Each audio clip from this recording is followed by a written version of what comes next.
Okay, so you ever just like randomly think about those like old school wrestling games? Totally. Like, you're picturing yourself hitting like the rock bottom or the pedigree, Mm-hmm. and maybe like a specific publisher comes to mind, like who made it. Yeah.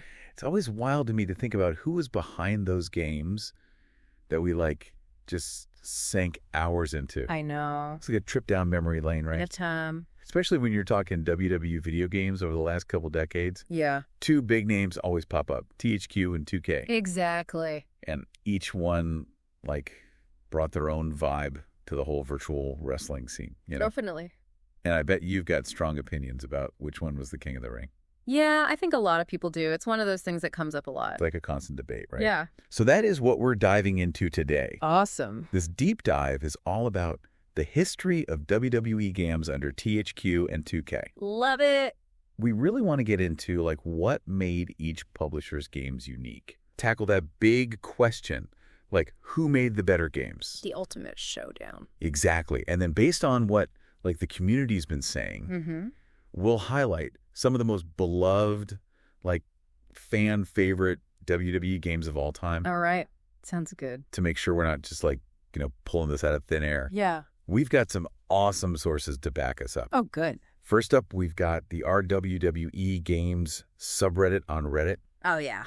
Those guys know their stuff. They're hardcore. They know what they're talking about. Yeah. We've also got this really cool retrospective article from the Sportster. Nice. And to fill in any gaps, Yeah. and give us that historical background, Mm.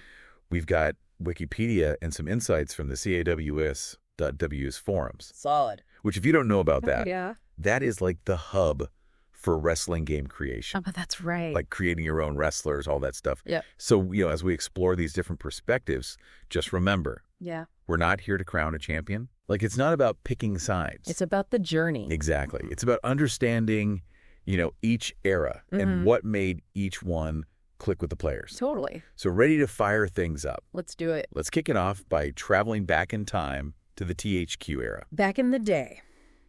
All right, so the THQ era, Mm-hmm. which we'll roughly say is from 2000 to 2012, Okay. really laid the foundation for WWE games as we know them today. Yeah, it was a huge period. And it all started with WWF SmackDown SmackDown. back in 2000. Yep. And right from the get-go, THQ teamed up with a studio called Ukes. Ukes was key. They're the developers, right? Yeah, they were the main developers for a really long time. Yeah, and they ended up being like super important in shaping those early games. For sure. That connection with Ukes is like this interesting thread Mm-hmm. that runs through both the THQ and then even into the early 2K years. Yeah. Which we'll definitely get back to. Okay. But just thinking about those initial THQ titles, Yep. what was the overall feel of the gameplay? Mm. Because I definitely remember a certain style Yeah, there was a definite vibe. with those games. Yeah, for sure. So generally when we're talking about the THQ era, Mm-hmm. especially the SmackDown and the SmackDown versus Raw series, Yeah, those are the big ones.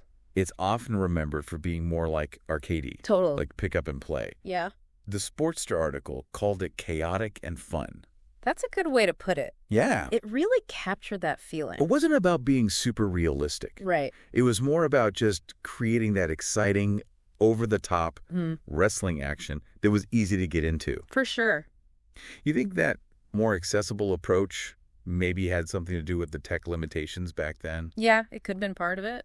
Like making deep simulation was Mhm. probably harder to pull off. Yeah, the technology wasn't quite there yet, Yeah. so it makes sense. That arcadey feel Mm. really worked well with some of the features and modes Yeah. that fans still talk about today.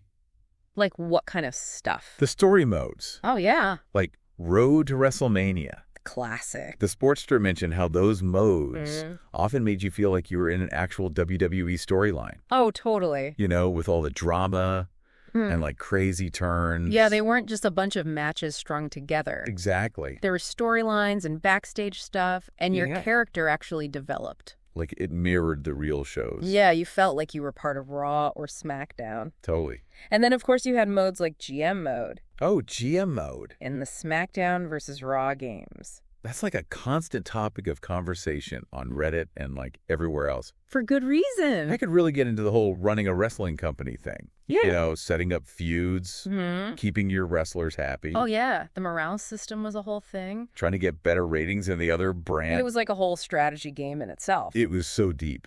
And especially compared to some of the later attempts at that kind of mode. It was so much better. I think it really captured that fantasy booking aspect Not a way. that a lot of wrestling fans love. Okay, so if we check out the Reddit threads, there is a ton of nostalgia for the THQ games. Big time. A lot of users saying they straight up prefer those games. Makes sense. This one user, Impossible Carry 3984, I think was their name. Okay. They talked about how much content was packed in compared to the newer titles. Yeah, like the older games felt more complete right out of the box. Right, like you didn't have to buy a bunch of extra stuff. Exactly. And some specific games get a lot of love. Oh, yeah, for sure. One user shouted out, Day of Reckoning 2! Day of Reckoning 2. For its apron moves and that momentum shift feature. Oh, yeah, the momentum shifts were cool. They said it added a whole layer of strategy. It really did. It made the matches more dynamic. It's crazy how those little gameplay things can stick with you. For sure. But here's a thought-provoking comment. Oh, what's that? This user, RazzleDazzle21, said that everyone hated THQ before 2K came along. That's interesting. Which makes you think about how our memories can, like, change over time. Right. Based on what comes after. Totally. It's like nostalgia can be a powerful thing. It definitely colors our perceptions. So it's easy to look back with rose-tinted glasses, you know? Yeah. But we should also think about, like, the context of that time. Right, it's a different era. So were there actual criticisms of THQ's approach back then? Oh, yeah, for sure. Even in those Reddit threads, Yeah. you'll find people mentioning a feeling of stagnation. Oh, really? Yeah, like some of the later THQ games felt a bit stale, you know? Okay. And the Sportster pointed out that THQ didn't really focus on DLC. Oh, right. Which is downloadable content. It's just like everywhere now. Yeah, it's the standard these days. That's how they keep games going. Yeah, they update the rosters, add new features, all that. Right. And then over on the CAW.W's forums, people were talking about issues with THQ's customer service. Oh, no. And some of their games were pretty buggy at launch. Oh, really? Yeah, which obviously took away from the experience. Right. Technical problems can be a real bummer. It's not all sunshine and rainbows. Yeah. But this is important to remember. What's that? One user on Reddit, M1BGMac, pointed out that Yuke's developed every main series game from SmackDown all the way through to WWE 2K19. Wow. That's a crazy amount of consistency. That's a long time. Right. Yeah. And it really shows how deeply involved they were in, like, building the identity of those games. Yeah, they were the driving force behind those games. Right. And that partnership was going to continue into the 2K era. Oh. At least at first. Interesting. So that brings us to this major shift in the wrestling game landscape. Yeah. So let's talk about the transition. And the 2K era. Let's do it. So the THQ era ended in 2013. They hit some hard times financially. Yeah, it happened. And they ended up filing for bankruptcy. That's tough. Yeah, it was a big deal. Yeah, it was a big change for the industry. But the WWE games didn't just disappear. Right. 2K Games stepped in. They acquired the publishing rights. Okay. And importantly, they kept Yuke's on board as the developer. At least at first? Yeah, at least initially. So it was a continuation of that legacy in a way. Totally. But there were also some big changes on the horizon. Right. This acquisition brought about, like, a new philosophy. Oh, how so? Like, for the games overall. Okay. The Sportster mentioned this shift towards a more simulation-based approach under 2K. Oh, interesting. Yeah, it was all about making things more realistic. Okay. Both in how the game played and, like, the whole presentation. Makes sense.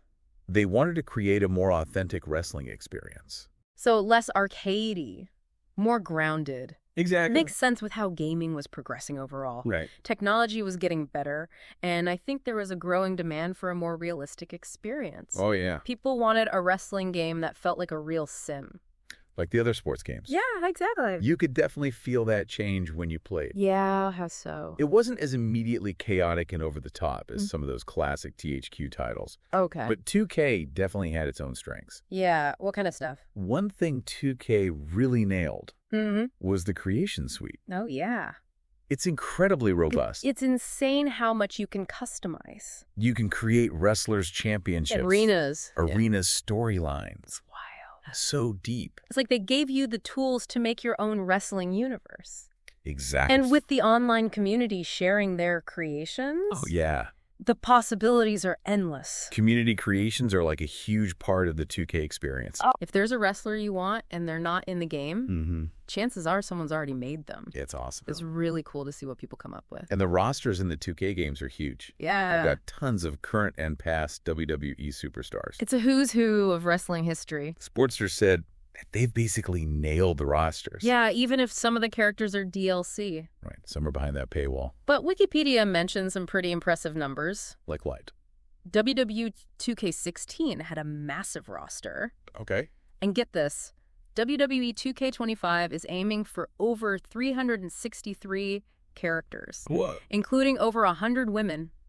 That's insane. That's a lot of wrestlers. That's a whole lot of wrestlers. Yeah. And 2K also went all out in celebrating WWE's history. How'd they do that? With modes like Showcase, which let players relive these iconic matches. Oh, cool. And moments from the past. That sounds awesome. The Sportster even called it arguably the best thing in the whole franchise. High praise. It really is. It's a great way to connect with wrestling's past. Right. So when we look at those Reddit discussions, specifically about the 2K era, is everyone in agreement that 2K was like a straight-up improvement? Not exactly. It's a mix of opinions. Oh, interesting. You've got users who love titles like 2K16 through 2K19. And remember, Yuke's was still developing the games then. Oh, that's right. So they deserve a lot of credit for those successes. For sure. But there's also this feeling that 2K as a publisher showed stronger leadership than THQ did in their later years. Interesting. And they were actively trying to make the game better, despite any challenges. Yeah, it's important to acknowledge that. One user even suggested that when Visual Concepts took over, they might have been stuck with old code. Oh, like legacy code? Yeah, from Yuke's. That makes sense. Which could have made it hard to change things or fix issues. Right. That can be a real challenge for developers. And speaking of issues, WWE 2K20 had a rough launch. It did. Even Wikipedia mentions the negative reviews. Yeah, it had some issues. And all the bugs and glitches. People were not happy. It was a mess. Yeah, it definitely led to some changes in the series. They actually paused the main series after that. Really? And they released that arcadey spin-off WWE 2K Battlegrounds. Oh, yeah, I remember that one. Before they came back with 2K22. Okay. Which was much better received. Good to hear they bounced back. The Sportster even talked about how 2K really showed they were dedicated to innovating and improving. Oh, that's good. Especially after all the backlash with 2K20. It sounds like they really listened to the fans. Right. But that change in lead developers with Yuke's leaving was a big deal. It was. It was a major turning point. For the franchise. Right. And it probably influenced the games that came after. Yeah, for sure. So this all leads us to the big question. Okay, hit me with it. The one that causes endless debates among wrestling game fans. Wait on me. Who did it better? The ultimate question. THQ or 2K? Based on everything we've seen on Reddit and just the general chatter online, there's no easy answer. Oh, really? There's no clear consensus. No one's crowned a definitive champion. It comes down to personal preference. Okay, I can see that. Like what aspects of a wrestling game are most important to you? Makes sense. The discussions on caw.mogele kind of hint at this. Oh, yeah. How so? It's really about whether you prefer the more arcadey style of THQ. Okay. Which is more forgiving and maybe more instantly gratifying. Okay. Or 2K's more simulation-focused approach. Right. Which is more strategic and often looks more impressive. Yeah, it's a tough choice. There's no right or wrong. Subjective. It's all about what you enjoy playing. Exactly. And when you look at the games that fans always bring up as their favorites, those preferences really become clear. Okay, so give me some examples. From the THQ side, Day of Reckoning 2 gets a lot of love. Day of Reckoning 2. A classic. Yeah, we talked about that earlier. And then there's the older favorites like SmackDown, Here Comes the Pain. Oh, yeah. Here Comes the Pain was a good one. Known for its fast-paced action and really engaging story mode. It had a great story mode. And even going way back to the Nintendo 64 days. Oh, wow. There's WWF No Mercy. No Mercy. That's a legendary game. Which isn't a THQ game. Right. but it embodies that classic arcade-style gameplay that so many people still love. Yeah. No Mercy was a masterpiece. On the 2K side, 2K19 seems to be the crowd favorite. 2K19, interesting. And it's worth noting, that was the last one with Yuke's at the helm. Oh, right, right. Maybe it was like a perfect blend of that familiar Yuke's gameplay. Okay. With 2K's presentation and features. It could be the best of both worlds. Right. Yeah. Which brings us back to the whole Yuke's thing. That user, M1 by GMAC on Reddit, made a great point. What was it? They said Yuke's deserves more credit. Okay. Because they were the development team for so long under both publishers. That's true. So they shaped both eras. It's easy to forget that when you're focused on the publisher. It makes you wonder how much of what we think of as THQ style or 2K's style was really just Yuke's vision. It's a really good point. Right. Yeah. And remember that theory about the legacy code? Oh, yeah. It's possible that Yuke's long history with the games, while it created consistency, might also made it harder for visual concepts to come in and make big changes. Yeah, they might have inherited a system that was hard to work with. Right. Makes you think. And lastly, the CAWs.W's forum talked a lot about the evolution of features. Oh, yeah. Like how some popular features disappeared. Like what kind of stuff? Customizable entrances. And those really in-depth match creation tools, they're the kind of things that make a game feel more immersive, you know? Totally. So as we wrap up, it's clear that there's no simple answer to which publisher was better. It's not a clear-cut victory. Both THQ and 2K had their highs and lows. Yeah. And they both shaped these games in a big way. It's more about understanding the nuances of each era. Exactly. And what resonated with different players. So think about it. With all the advancements in gaming and how much fans' expectations have changed. Right. What do you think modern WWE games could learn from THQ? Interesting. Or maybe even bring back? Yeah. And on the flip side, what has 2K introduced that's now essential to a good wrestling game experience? Good question. And here's a real head-scratcher. Okay, I'm listening. Now that Yuke's is making the AEW games, how do you think their experience is going to influence the future of wrestling games outside of 2K? That's a fascinating question. And how will that compare to what 2K continues to do with WWE? It's like a whole new chapter in wrestling game history is being written. It's so exciting. Yeah, definitely lots to think about. The world of wrestling games keeps evolving. Yeah. And it's going to be wild to see what happens next. Absolutely. Thanks for joining us on this journey through the history of WWE games under THQ and 2K. It's been a blast.